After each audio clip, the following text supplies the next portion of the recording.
when you feel slow, you can still go. Even when there's no hope, you can still go. I never answer to no, man, I still go. Go, go, go, go, go, go, go, go, go, go, go, go, yeah, go, go. Welcome to the Fired Up Network. Welcome to a special edition of Maple Leafs Forever Leaf Talk. Welcome to the icon legend, Digit Murphy. Breaking news on the Maple Leafs today. We'll get to that in just a couple seconds. You know, the sporting world is crazy. One day they complain Brendan Shanahan doesn't talk. He talks finally after 5 days. And then right now, I've just gotten word that legend, icon as well for the NFL, Jim Brown, has passed away at the age of 87. We're gonna try to get some guys on here to talk about Jim Brown. But Digit, you know everything, hockey and sporting world and all that. Jim Brown, obviously a legend. Jim Brown, what do you have to say about Jim Brown Just, before we start? as you said, sad news today with an icon like that passing. You know, it's the end of an era of that kind of rock'em sock'em. You know, football in Cleveland will never be the same. And heart goes out to him and his family. And you know, he's just one of the good ones. You know, he's just an iconic player. I don't even know how to say it. Legendary. You know, stood for all that hard work and just a gritty Cleveland Brown mindset. Yeah, so heart goes out there. Sad. But 87, 87. You got to look on the bright side. Lived 87 years on the planet, right? Yeah, and we'll talk about that later on here. But we got Digit on here, and finally Digit. And I know it's Maple Leafs forever. I know. Let me zoom in here. Toronto, Toronto sweater, Toronto Toronto 6. 6. Yeah, Had Toronto to wear 6. it. Had to wear it when I was going on here for the Toronto. Yeah, all right. So finally, we had the president and governor of the Maple Leafs addressing the media today, and he announced that Kyle Dubas will no longer be the GM of the Maple Leafs. His contract will not be renewed. His contract goes till June 30th. Also, a side note, the Maple Leafs farm team, AHL team, American Hockey League team, the Toronto Marlies, fired their coach, the assistant coach, also the other assistant coach. So the Maple Leafs cleaned out house. But Brendan Shanahan, I have to give it to him. All right. He did about a half an hour press conference and very, very, very thorough about what happened with Carl Dubas and, the Maple Leaf structure. So I'm going to do the best to surmise and go with it.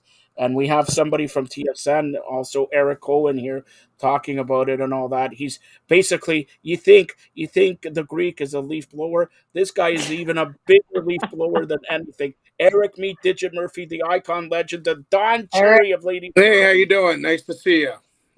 Eric, nice to see you.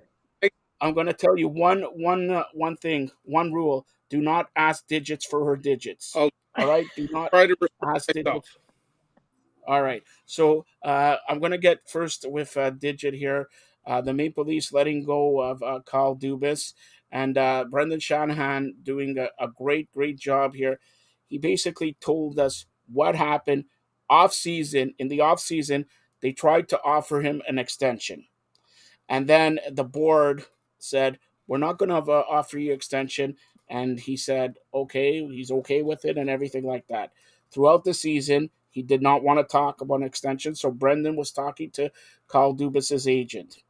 Up until, they made the first round, got second round, he says, okay, this got to be serious. I got to extend them and all that.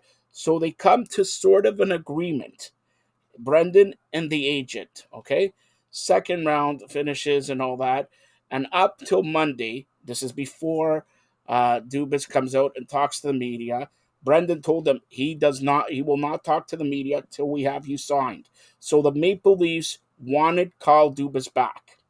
Kyle Dubas, in the press conference, says he is not certain that he wants to be the GM of the Maple Leafs. Eric, you could chime in if I'm saying anything wrong. Throw it in there, okay? I think, he didn't really say he wasn't certain if he wanted to be the GM of the Leafs. He did say it was basically the Leafs are nothing for him. What he did say, which caught Brendan Shanahan and I think a lot of people off guard, was the stress that it put on his wife and his family, and he wasn't sure he could commit to this again before he spoke to them. I think Brendan, when you listen to him today, was surprised. I think he knew this, but he was surprised that Kyle would have gone forward with this. And I think Brendan was fully prepared to give him the contract up until Dubas's press conference. He then had to take a step back and hear what Kyle said and have to decide how committed Kyle was to wanting to stay. Brendan still wanted Kyle. Still, as you mentioned, Joe, did have an offer out there for him, waited a couple days, and instead of signing the offer, Kyle and his camp come back with a different offer for more money and probably more power. And I don't think that sat very well with Brendan at all after what, Kyle's first press conference was. And I think that's why we are where we are. That's correct. Okay. So here it is. Brendan Shanahan makes about $6.5–7 million like Eric Cohen does for the Fired Up Network. All right, and basically does nothing. Right? That's the truth. What have you done for Fired Up Network that Shanahan? The correct answer to this question is I make nothing, but I do this out of the goodness of my heart. So if you want to go down that road, we can go down that road. Eric has a great heart. So do I. Yes. Big deal. Now, what does that mean? All right, I should be the GM of the Maple Leafs, like the president of the provinces of Canada. Anyways, let's not go to that. So Thursday comes along, and he throws him a curveball where he wants more money and everything like that. Already, Brendan Shanahan came out today and said his mind was made up before then to say, let's move on. So he went to Maple Leafs practice center in Etobicoke and informed Kyle Dubas that his contract will not be renewed. That's what has happened. So this, to sum it up here, Kyle Dubas stuck by his guns throughout the whole 9 years, 5 years as GM and all that. He's going to sign the core four. He believes in the core. He believes in he believed in himself. Eric, we can't see you. Thank God you never look better. All right, he believed in himself and everything like that. And then when the last minute comes, he says, "Okay, well, if you're going to take time away from my family, okay," he played the family card. I need a $3 million raise because, from what I heard, the first, contract proposal was for $3.2 million. Then he went to $6 million. All right, so $3 million to be more comfortable with his family and everything like that. Eric will come back in, but Digit, what do you think of all that? This can only happen with the Maple Leafs. Put it that way. Well, you had said from the day one that you think he should be fired. So number one, you're right. You were right. No wonder Digits on this, like Eric. Eric, am I right? Watch, Eric will say Joe's never right. So. No, listen. I'll let Digit finish her thoughts, and then I'll make my opinion as well on it. Yeah, and you guys, as you know, I'm down in the States, and yes, I follow it, but you guys bleed it, right? But from the outside looking in, it looks like Shanahan did a great job sniffing out the real commitment of a general manager. And the real commitment of a general manager, yes, it's about the money, but it's about the value add that he gives to the organization, not the other way around, and you have to continue to serve your organization at every level. And I'm not saying that they should take advantage of you, but at the end of the day, I don't think that Dubas handled it well. And it could be, I don't want to play the age card, but this could be a mistake that he made because he's, his agent maybe didn't let him astray. But in your core, in your heart, okay, you have to be able to convey to your leadership that you're there for them. And I just think this was a case of that. And I think it's a little bit immature and a little bit, hey, I made round one. I did what no other, person could do in 20 years. But let's face it, he did have the core four. He did make it out of the first round, but that's not enough for Toronto. So I'm with Shanahan. I think he played it right.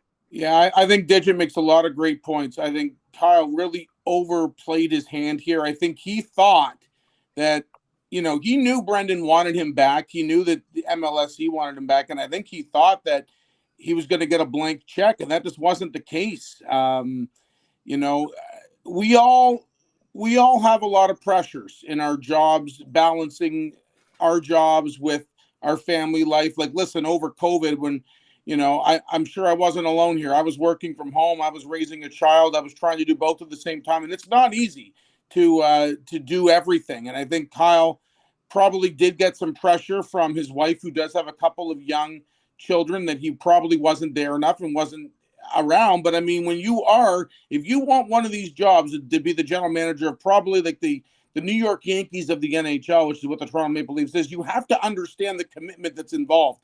And it means that if you're going to make the money you're going to make, you're not going to be home a lot. You're going to be on the road a lot. You're going to need to commit yourself 1,000,000% to being the general manager. That was the expectation that Brendan and MLSE had on Kyle. And if Kyle comes up there and says that was a little bit too much for him and his family, it's just not a great look. And, I sympathize for Kyle's, wife if that was the case, but she just has to understand what this job entails. And right, hold on. Let me chime in on this. I think he's right. And I think people are going to say, as a woman, I'm like against that. I am 1,000% for that. Okay. As a woman in the 90s and the late 80s, I committed to my job, which was like committing to this network. It was peanuts, right? It was nothing. But I committed to a mission to build Brown to the best organization possible while I was having 4 children. Right. I was the woman. So when I see this happening, it frosts my cookies. And then you're going to have the other side going, well, the Maple Leafs need family balance. Guess what? If you want to go and you want that kind of family balance, go work for a corporation. Not a sports industry. You're going to work weekends. You're going to work holidays. You're going to work 24/7. But at the end of the day, you're getting millions of dollars. That's right. So buck up. It's a trade-off. It's the trade-off and the payoff. Yeah, and I don't mean to sound insensitive. You guys are missing the point, Eric. You're missing the point. Yeah. No, you're missing the point. I understand this. If this is a first-time GM, he's been GMing for 5 years. Yeah, for 5 years, and all of a sudden now what? Because he played his card. His card was, well, he want me. I suckered him in for a week. They didn't talk to me. They didn't do nothing. I instead of $3 million, Brendan Shanahan makes $7 million. I want to make his money. That's because my babies and all that, I should be treated like Brendan. He sees Brendan's like Eric does nothing. And look, all right. So there you go. But not for nothing, you guys. Let me just step in here. This is not just about hockey. This is about everywhere. Okay. You have a lot of people that think just because you give them a title, just because you do one thing in your life, then all of a sudden you should be the presidents of the provinces of Canada. Right. I should. But I'm saying, like, at the end of the day, not you, but I mean, like in general, people are entitled. You need to get a work ethic. You need to have a resume before all of a sudden you're making that kind of money. And I think it's not just in sports. I think it's everywhere. And I think we're going to be in for a reckoning in like 30 years because everyone's going to think that just because you give them a title, you can run the world. I agree with you. And I think, I think maybe it got to his head that he won one round and he thought that's what I'm saying. Why didn't he played? He was a lame duck GM for the whole year. Now he wins one round and he plays his card. Well, his card was a bust card, unfortunately, and hey, someone will pick him up. No, there's no doubt. I mean, listen, a blank check for him. Pittsburgh makes a ton of sense. Calgary makes a lot of sense, even though I'm not sure they'll want to pay him. But I think obviously Pittsburgh is likely. And in the end of the day, you're right. He'll land on his feet. But I think that, I think he wanted to see this out. Leafs fans wanted to see this out. And they're not going to get a chance to. But this happens all the time. Listen, Brian Burke inherited a team in Anaheim 1 year in, and he won a cup. Same with, in Tampa Bay, when Steve Yzerman left for Detroit, Tampa Bay immediately won cups. You can step into a job, and if the pieces are already in place, which they are in Toronto, it's a really good opportunity for the next man in. Okay, and it's going to be a big hire. We're going to make this quick here. So, Eric, and like I said, you're your biggest Leaf fan here and all that. So, that leaves Sheldon Keefe as another lame duck coach. Where does Austin Matthews, because he's, you got to sign him for $15 million. Mitch Marner, Nylander, the core. So I'm gonna go to you first, and then to Digit, because you're the leaf blower and Digit's not. So go ahead. Okay, well, Sheldon Keefe is probably gone. He was tied in with Kyle Dubas. I can't see him returning. I don't. Okay, of course he's gone. All right. Hopefully he'll be back. But your thoughts, Digit, before? I agree with with Eric. Kyle Dubas.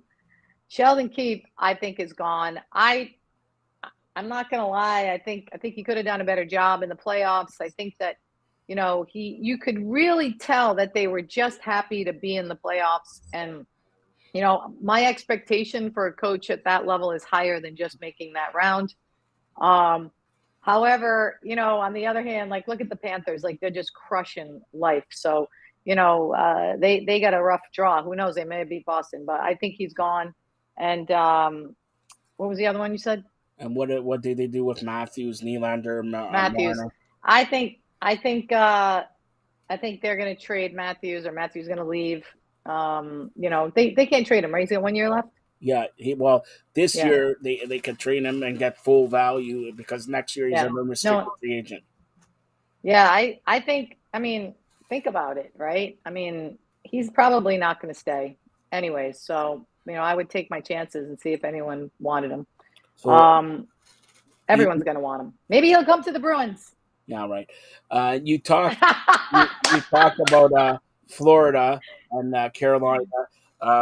We texted like at 2:00 in the morning. You woke me up and said 4 overtimes, Joe. 4 overtime, and I said this should go to 6 overtime, break the record and all that. And what did I tell you? Kachuk's going to it's going to go off his head or whatever. He's going to win the game. Yeah. This, to me, like, honestly, Carolina still has it. They only lost 1 game, but when you look at a team like Florida, they have the Cinderella behind them, leading to they're going to go to the Stanley Cup. After last night, 4 overtime periods, you already have that feeling too. Not that Carolina's done; they could come back, but it's just you have a feeling. I think everyone has a feeling. I think the challenge is for Florida. I was watching that game, and those Carolina Hurricanes are big and they're strong. And I think top to bottom, they're a little more talented. Florida's got the goaltending right now. If Bobrovsky stays up and he holds his his line, I think Carolina could not be going to the Cup like I predicted. However, we'll see tomorrow night. Tomorrow night? They play tomorrow night? Tomorrow night, yeah, tomorrow. Yeah. Well, they're going to be the next exhausted. Day because they play till tonight, right? So speaking about tonight, it's the Western Conference Final. Just a small preview. We did it before, but just a small preview. Dallas and Vegas tonight, 8:30. Who do you expect in Game 1? Forget the series. Who do you expect in Game 1? Oh, I got to go in my Vegas nights. Woo, woo. Nights and the nights on Broadway. I like the night. This is why you're going with Vegas? This is... No, you know why. I know why, but my boy, you're co-host of a great show here, Maple Leafs Forever, NHL Lowdown, The Breakaway, everything like that. What about having your guy come on the show here? You're a co-host of a star programming. I need you to. Can you reach out to Kyle Davis? Can you reach out to Brendan Shanahan? Can you reach out to your guy in Vegas? Even the Vegas Golden Knight. I don't know what the mascot is, but I'm going to get the mascot. Yeah, get the mascot. He'll talk more like Eric. Look, Eric's not talking. Come on. All right. I definitely think the Vegas is going to win. I think they just have that firepower, and I think Cassidy's going to be like on point. He's going to be like sharpening his pencil up and drawing his X's and O's and having fun with this. So I pick Vegas. I'm going to go big. I'm going to go 4-1. Going 4-1. I think Vegas will Empty netter. I think Vegas will win 5-2. 5-2. Ooh, you're going big too. I don't know. I like to just push the limits. Now, push the limits. You know that they played almost 5 overtimes yesterday of Florida Carolina. Do you start another goaltender? Oh, that's a tough one. I think Carolina does, and I think that you leave it up to Bobrovsky and you trust him. You say, hey, look, if I'm a coach, I'm like, you ready? And don't BS me. Don't BS me. Are you ready? Because I'll give you a day, and then let him decide. But I think Carolina might just do it to shake it up. All right, and also we're going to go around NHL, but Phoenix voted down of the new arena. Is it only Saw that. time that they said 2023-24 they're still playing in Mullet Arena, but after that they're going to go somewhere. They got to be done. So is that Houston, Kansas City, or Quebec? Those are the three teams that you hear. Oh, And I shouldn't say Kansas teams. City. I should say city. Kansas City. Really? Kansas City. So not Houston. Yeah. I mean, Houston, we have a problem. I don't know. Do we need another hockey team in Houston? Maybe. I don't know. And do you think it could be done well in Kansas City? Yeah, I mean, look at the Chiefs. I mean, they're sports people, right? They're sports people. Let's open up that market. It depends on your ownership. It depends on, are you going to open it up and do it like a Vegas? Is it going to be a showpiece? I know Vegas is Vegas, but I mean, you can make any community. Look at what they did in Tampa. That place was a dump when Vinnick went in there.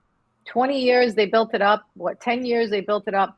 If you have seen Tampa, and I know I'm in Florida right now, every building up there in Tampa, they've taken areas and built it up because of the Tampa Bay Lightning. You can do the same thing in Kansas City, depending on where you put it. But you never know.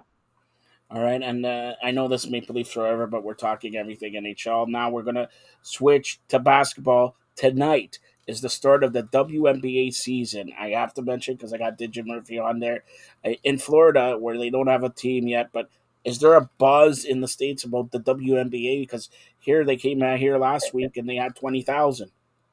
There is. They did a big show on the news this morning, CBS this morning, and they had a big thing about Brittany Griner and the WNBA, and they actually mentioned Toronto as one of the teams, and I know it's going to come to Toronto.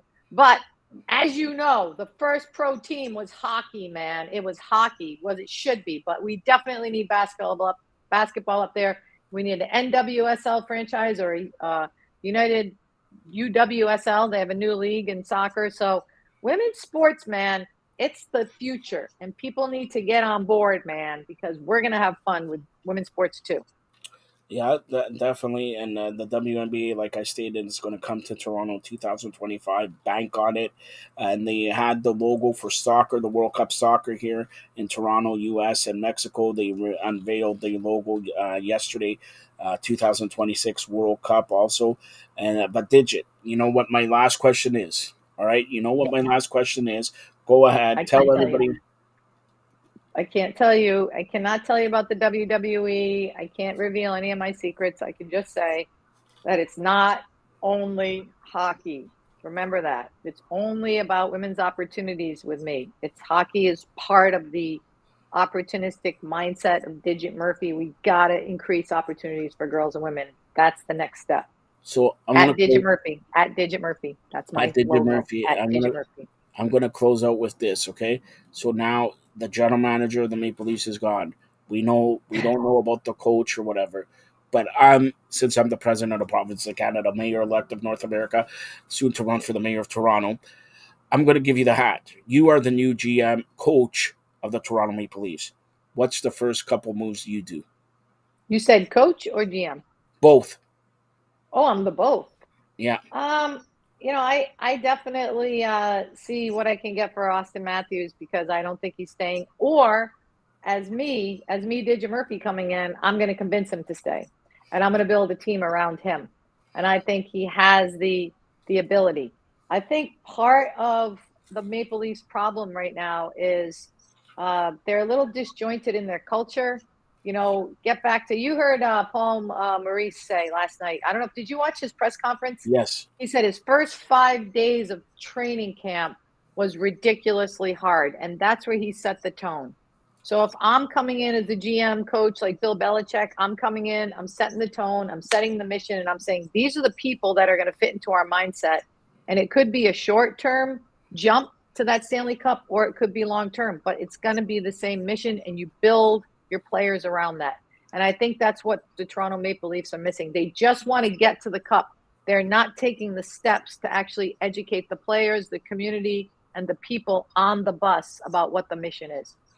You were going to be the coach GM till you mentioned you're going to try to convince that American, that no good nothing in the playoffs who does anything, Austin Matthews. Now I don't I'm know. rescinding that. It might be it. I said I might convince him. I don't know him. He may want to change his mind with the right people on the bus. I don't know what they've been telling him. Maybe they've been filling his head with lies, saying, "Oh, it's okay," instead of going, "Hey, it's your job to score goals." Maybe he needs that. Maybe they need to, talk hard. I have no idea what they've been doing to him. Maybe it's not his fault. He's a top player for a reason. You need to embrace that talent and grab it if you have it on your team and make an effort. That's all I'm saying. All right, Digit, tell everybody how they could get a hold of you, and then At Digit Murphy, Twitter, Instagram, wherever, digitmurphy.com, Play It Forward Sport, still trying to sell those camp things. We're up to 5 sponsors. So Joe, I don't know if you guys help me, but we have 5 people that have already sponsored a kid for I $200. did. I told That's you. pretty good. When the president speaks, everything happens. Look, I told you dumbass is going to be fired. Didn't I tell you that? Look, I tell you most. You did Come say on. that. All right. I And was very shocked. you were very shocked. You doubt the president? I didn't doubt you. I just didn't think that they would pull the trigger. And look, they almost didn't. He gave him a reason. Don't doubt me. Look, I see Eric Cohen does as much work as Brendan Shanahan. He's not returning. You see, look at that. All right, Digit will be back here periodically through the NHL. Thanks for having me. Season. Thanks a lot, Digit. Have a great weekend. Have a good one. You too. All right, that's Digit Murphy again. The Maple Leafs have let go of their general manager, Carl Dubas. He will not. His contract will not be renewed as a member of the Toronto Maple Leafs. He won't be the GM of the Maple Leafs no longer. So we'll see what happens there with the Maple Leafs and the coach Sheldon Keefe and everything like that. We're going to endeavor to get a couple people on here to talk about the passing of the great Jim Brown here on Breaking News on the Fired Up Network. Hopefully, we will be able to do that in a couple seconds here. I'm going to try to endeavor to get the Hall of Famer John Freeman Nelson and Alex Campbell on here to talk about Jim Brown's passing. In case you don't know, Jim Brown passed away today at the age of 87. And for people who don't know, Jim Brown played for the Cleveland Browns and was one of the best football players, period, in the world of professional football. And again, passing away at the age of 87. This guy was a class act, to say the least. And everybody in the National Football League and in sports in general are going to be, saddened with the news of Jim Brown passing away at the age of 87. We'll be joined by Campbell here. You've seen him on Ballin' and NBA Jump Ball and his feature crossover on the Fired Up Network, firedupnetwork.ca. Alex is going to join us. He gets his camera on. Let's see. Hopefully it comes on here. Alex, can you hear us? So hopefully he comes on here and everything like that. And again, we're going to try to get John Freeman Nelson on there to talk about, passing of Jim Brown. And also, if you see a soccer football stadium, San Diego is the latest team to be named as an expansion team in the Major League Soccer MLS. So San Diego is going to be that team in Major League Soccer beginning in 2025. And just looking, hopefully we'll be joined by John Freeman Nelson and Alex Campbell here. Also, like I mentioned, couple minutes ago, not only that the Maple Leafs fired Kyle Dubas, he will not be renewed, they let go of the entire coaching staff of the Toronto Marlies today. So, the Marlies making some moves there also. Interesting to see. On the same day that the Marlies announced that the club will not renew the contracts of head coach Greg Moore, assistant coaches A.J. McLean, and John Snowden. Um, Greg, A.J., and John are best of luck from the Marlies moving forward. Moore finished his fourth season as the Marlies head coach, and McLean was served as his position for 8 seasons. Snowden has been with the Maple Leafs organization for 5 seasons, 3 as head coach of the Newfoundland Growlers, and 2 seasons with the Toronto Marlies. So once again, before we do breaking news here, the Toronto Maple Leafs, have chosen not to renew the contract of general manager Kyle Dubas. His contract runs up June 30th. And they have let go, not to be renewed, the head coach and the assistant coaches of the Toronto Marlies. Now, we're just waiting for a couple of people here to discuss the passing of Cleveland Brown great Jim Brown. Jim Brown, in case you don't know, great running back, all-time running back in the National Football League, playing mostly for Cleveland Browns. 87 years old. His wife announced the passing of Jim Brown today. He was known as a great, great player, and even better person. Jim Brown, of course, passing away at the age of 87 today. And the whole National Football League is saddened by this happening. Okay, just saddened by the happening of Jim Brown passing away, and we'll be hopefully joined by Alex Campbell and John Freeman Nelson in just a couple seconds. Alex camera has not worked. A lot of players are chiming in on Jim Brown passing away here. J.J. Watt also, we lost a legend, it says here. And again, Jim Brown was not only a legend, he was one of the greats in football, in the National Football League, and everything like that. So, again, Jim Brown passing away at the age of 87, and hopefully we'll endeavor to get Alex on here now. Let's see, Alex, you there? Again, it doesn't look like Alex is there. No picture, no sound. So we'll try to endeavor to get Alex again on here very, very soon. I'm just going through with the list here. Jim Brown passing away at the age of 87. So 1 second here. I'm going to look for Jim Brown. Here's Alex coming in there now. Hopefully we see. Yeah, we see you now, Jim. Alex, sorry. So your thoughts on Jim Brown passing away at the age of 87 today? Yeah, sorry, I had some technical difficulties there. Yeah, just such a sad moment, for the NFL. What a legend! I mean, Jim Brown, for like some. And you're cutting out there again. So hopefully, yeah, he's gone. He's gone again. So he is having some technical issues there, and hopefully he'll be there. Okay, you're back? Yep, I'm back.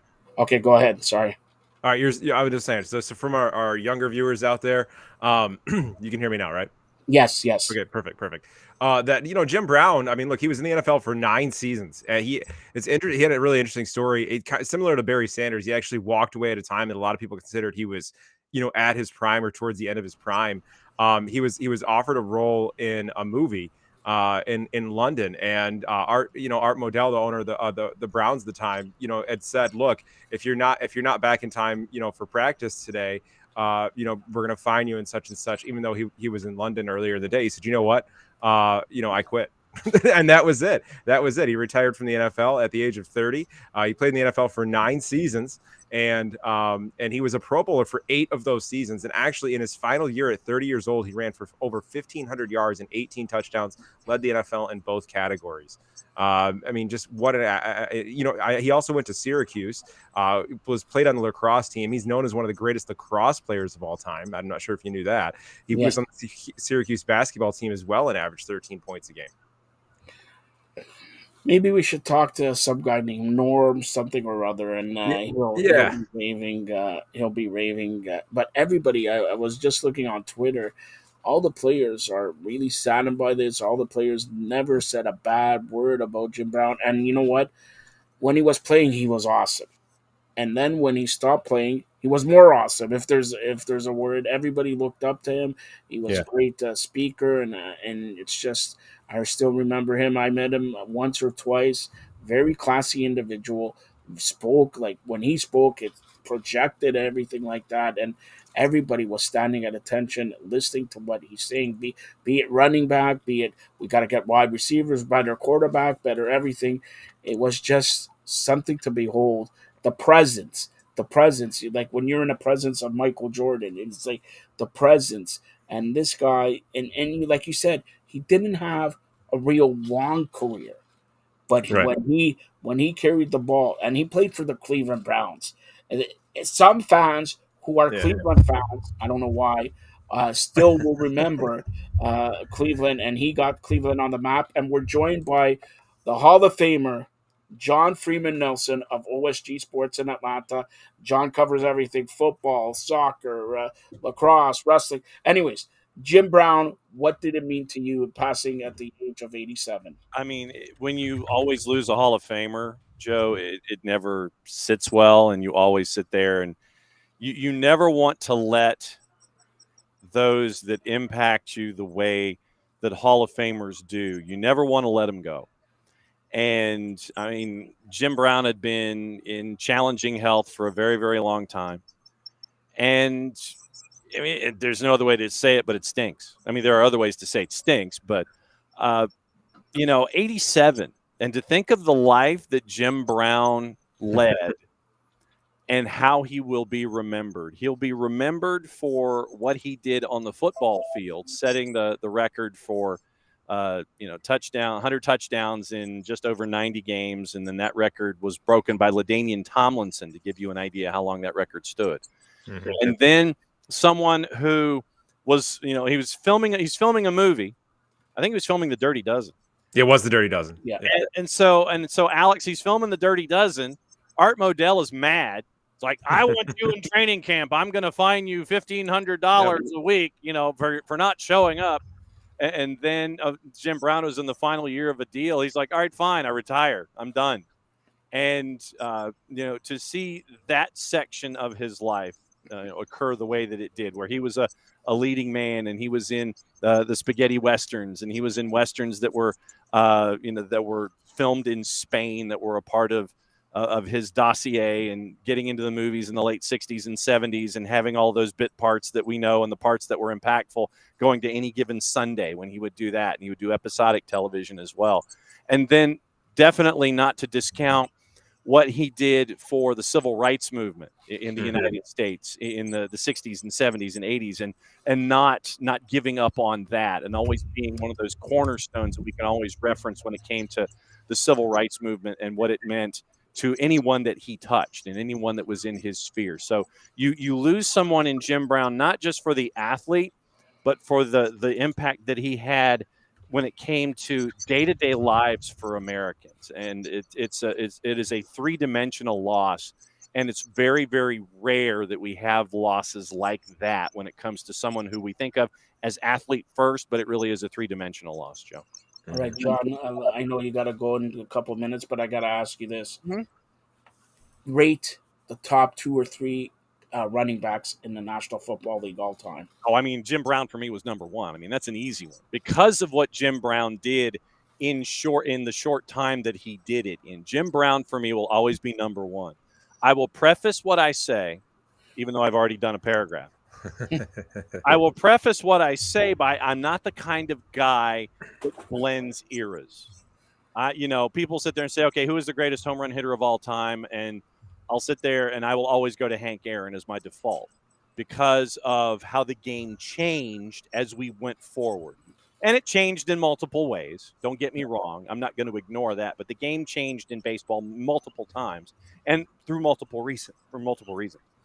When it came to football, for me, it was always Jim Brown. And I know that folks will sit there and they'll look at Franco Harris and they'll look at Emmitt Smith and they'll look at all of the other running backs that are at Walter Payton that are attached to it. And so for me, because I'm of a certain vintage, and I mean, honestly, if I could turn the color of my camera out and just take all the pigment, you'd know where my reference point is.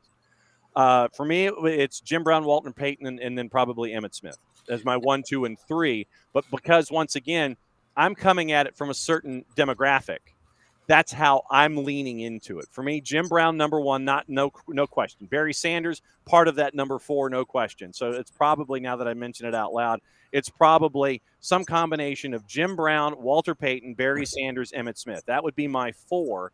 But like I said, I'm colored because I'm older than both of you. You add up your age, Alex, and Joe's age, you come to me. No. And so my perception is going to be colored, even though the game changed. But I think that's the 4 that I'm staring at in that order. And I just want to add to that, like Jim Brown, known as a Cleveland Brown. And pinball be my number 5. How about that? And Cleveland, who else is on the map for Cleveland? Okay, LeBron. Leroy Kelly would be on the map for Cleveland. All right. But Jim Brown is known. People are Brown fans because of Jim Brown. Yeah. But I mean, it's part of it. I mean, it's all the quarterbacks from time past. Yeah. It's Lou Groza, depending on how far back you go. It's defense. It's things like that. But yeah, I know that Jim Brown would be probably your A number 1 when it comes to the Cleveland Browns. But yeah, the backfield, it's Paul Warfield at wide receiver. It is Leroy Kelly at running back. It's Jim Brown. That you have it in sections. It just depends on Frank Minifield if you're talking defense. So it just depends on what perspective you're coming from. But yeah, from an offensive perspective, probably overall, it's probably Jim Brown and then everybody else falling in behind. All right. Yeah.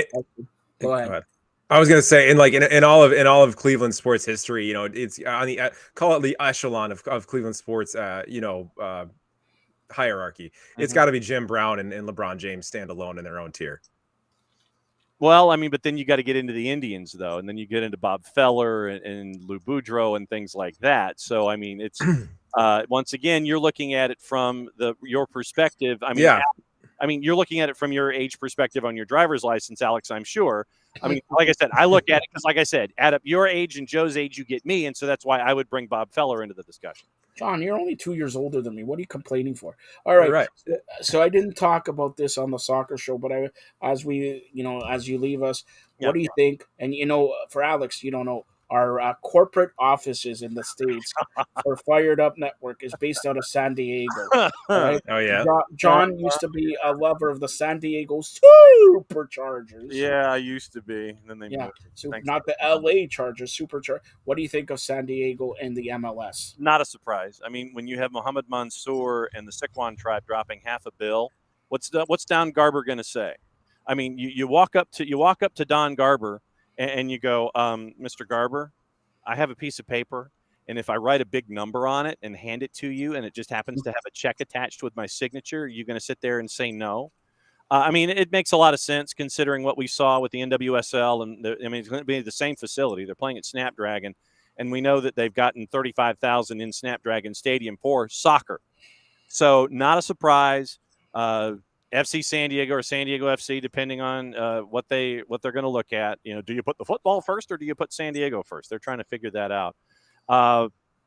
Right now, it makes a lot of sense. They're going to lease Snapdragon. They're not going to build their own facility, but because they have to work on their own infrastructure and other things that focus on that and be ready for 2025. So not necessarily a surprise. They're not going to stop at 30. They're going to go to 32 just like everybody else. Then the decision will be, Do you go 4x8 or do you go 8x4, dividing up your conferences and so on from there? All right, John, tell everybody how they could get a hold of you. And hold on here, I'm going to make right there. That's the easy part, right there. Sorry, Alex, 1 second. Go There ahead. we go. You go. Right there is the easiest way to get in touch with me at OSG Nelson on the Twitters. Don't forget to download the Soccer Down Here app, available iOS and Android, soccerdownhere.net. Soccer Down Here Daily Radio, 9:05 to 11:00, whenever, on all of those platforms. And once again, right there, Noble Strong Lessons in Destiny, Book 6. Great story about a great family and a very great small football town, and what happens when the family's fighting adversity and the family's also coaching away to a title. So great story. Go to Amazon, do a John Nelson, Jon John, as you see right there, or Noble's Strong search, and that's book number 6. That's why he's simply the best, Alex. This guy's simply the best, the Hall of Famer of OSG Sports. And don't forget, John, how dare you miss Cleveland icon, The Miz. He's awesome. Never mind. All right. So there you go, John. Okay. There you go. I set you up good for that one. Yeah, thanks. Take care. Have a great weekend, John. Be good, guys. We'll catch up with you next time. Yeah, you too, John.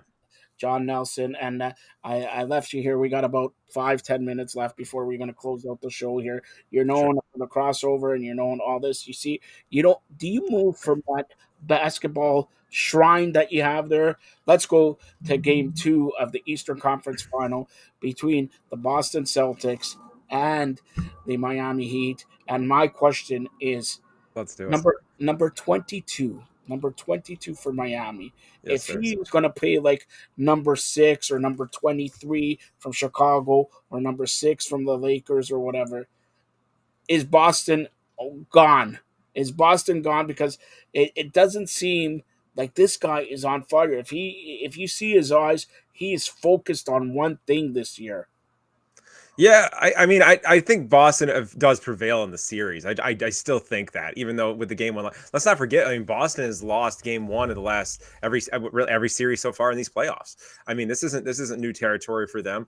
And I do think they'll bounce back. And as you know, and maybe some people that are watching don't know, I live in Boston, but I'm from Detroit. So I mean, I'm a transplant here. I don't have individual Boston fandoms. Now, what I'm saying is that's not coming from a biased homer position there.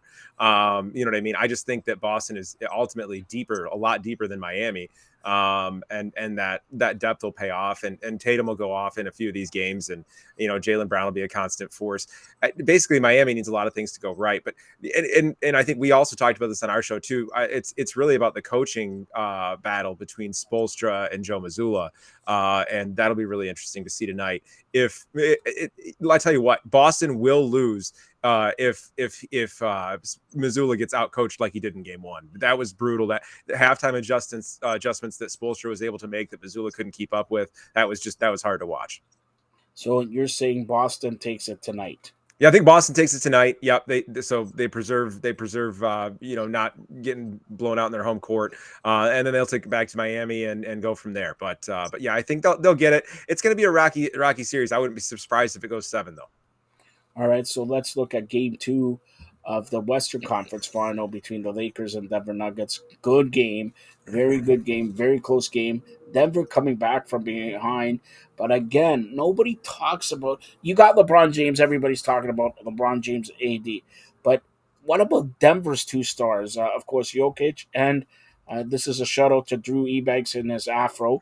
Jamal Murray there. And yeah. 20. What did he score? 23 in the fourth quarter? Yeah, 23 in the fourth quarter alone. Yeah, exactly. Murray just went off in the fourth. People, I mean, I have this thing of calling him Bubble Murray when he plays like that. Like, let's just stop doing that. He's just Jamal Murray. If you want to call him Jamal the Ball Murray, I love that nickname. So let's just call him that. He's just great. And the symbiosis that he's developed with Nikola Jokic, like we talked about this on the show too, is just off the charts. Those guys know exactly where they're going to be on the floor on the offensive end without even looking. Game 3 now. I'm going to say do or die for Lakers, even though we all picked Denver to win. But Lakers come back to Crypto.com Arena tomorrow and down 2-0. They can't go down 3-0. So what do you expect tomorrow with a small preview? Well, that's and that's the thing too, is that what is the game plan going to be for the Lakers? You had a game already where in game 2 there where Anthony Davis did exactly what you needed him to do to win the game, and it still wasn't enough. And that's got to be the hardest pill to swallow. So what you need to do is you need to have a game where there isn't a moment where LeBron or Davis aren't on the floor. I know that's tough, but I think you have to have one of those games where they just kind of alternate. LeBron has to play big minutes in this next one. He's going to have to put up big numbers in this next one. He's going to have one of those super efficient 30-point, 10 rebound, type games with a bunch of assists. And Anthony Davis is going to have to get at least 15 to 20 rebounds and score 25 of his own points for them to have a chance. The good news for LA is that they are replete with role players that have a little bit of upside, that are not well-rounded basketball players, but do have a little bit of upside. And those role players will show up at home in LA more than they show up on the road. All right, so we'll conclude with this. You asked me, and you're going to do it, writing on the baseball and writing on the Red Sox specifically, because like you mentioned, you're out of Boston. That American League East, wow, oh wow, oh wow! Like, you talk about the winner's going to get, go into the playoffs, but the 2 wild cards are going to go through the American League East, barring a miracle. Now, the other teams there, Baltimore is neck and neck with Tampa, who started off amazing. Then you got the Yankees and Blue Jays, same record. Then you got the Red Sox, which is above 500, but they're in the last place. Mm-hmm.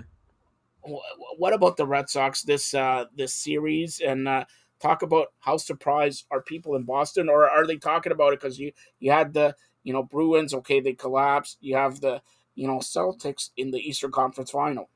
Yeah, it's a surprise. It's a big surprise. What's the biggest surprise is the hitting that Yoshida's figured it out over time. That he looked awful in the first couple weeks, and I think that was so disappointing to watch Yoshida in the World Baseball Classic just go off, and all these fans in Boston thought, oh my gosh, we get rid of Xander Bogaerts, but now we're getting this great prospect. Yoshida, looks like he's potentially an all-star. We'll get him in this lineup with Rafi Devers, and let's see what kind of noise they can make together. He comes out, Yoshida looks not great right off the bat and struggles mightily for the first couple weeks. That he makes a simple change with the hitting coach, changing his stance, and just takes off, and just absolutely takes off. Justin Turner's been hitting great. Even Kiki Hernandez has been hitting pretty good. Like their lineup is hitting above expectations right now, just through and through. And the other thing too is they're winning despite having probably the worst rotation in the league, maybe. You know what I mean? And that's one. Look, their ace is Chris Sale in 2023. That's their ace. That tells you what you need to know. Well, do you expect them to continue throughout the summer here? Because when you look at this division, can they really continue all of them above 500?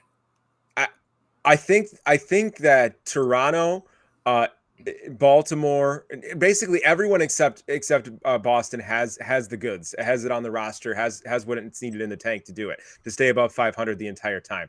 I don't have faith in the Red Sox because, like I said, they're all playing above their pay grade right now. If that weren't the case, then this is as good as they can play, and as good as they can play is last place.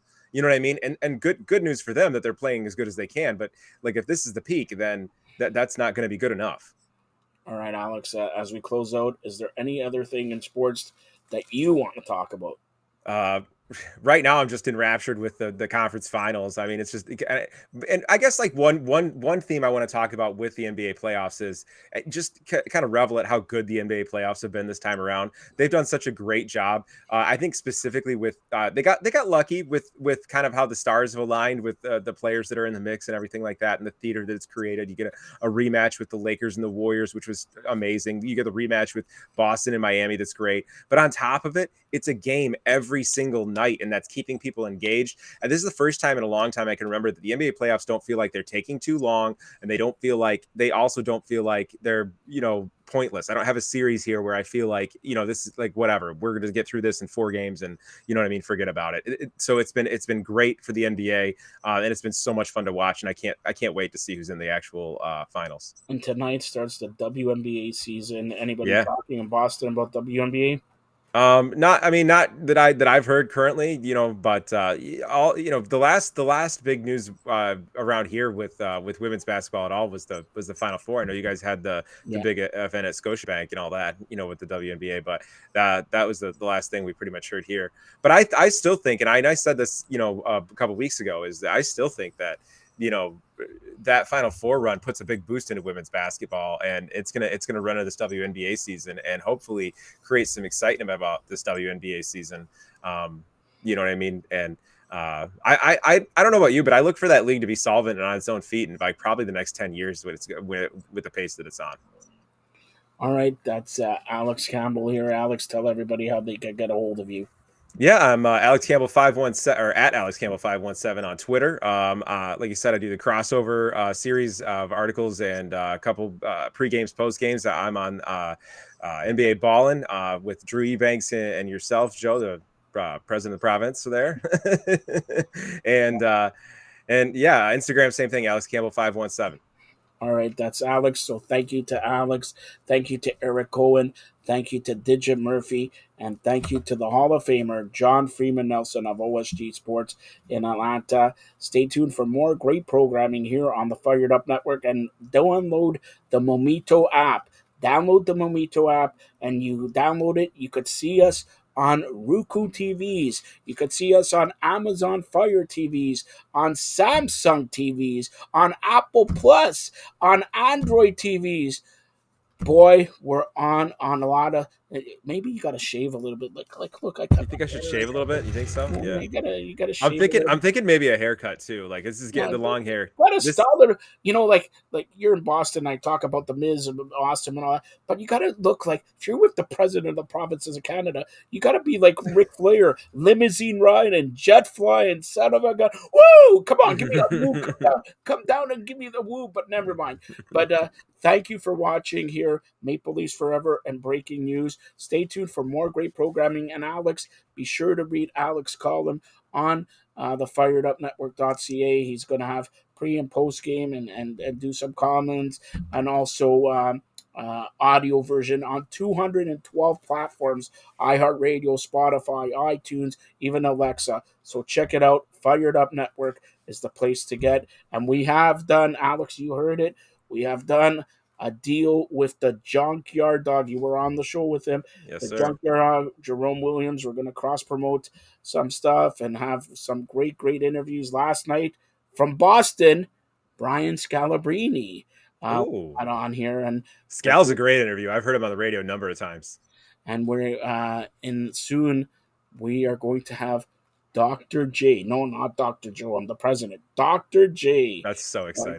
Muggsy Bogues coming on. Come on. Yeah, Muggsy's one of my favorite all-time basketball players. Muggsy Bogues and all that. So, oh my God, that's awesome. Yeah, so we're gonna have big things here on Fired Up Network, and Alex and the cast that we have here are doing great stuff here for the Fired Up Network. So until then, probably as soon as I sign up, there's going to be more breaking news. That'll be something. Thanks for watching, and have a great weekend. If not, we'll be seeing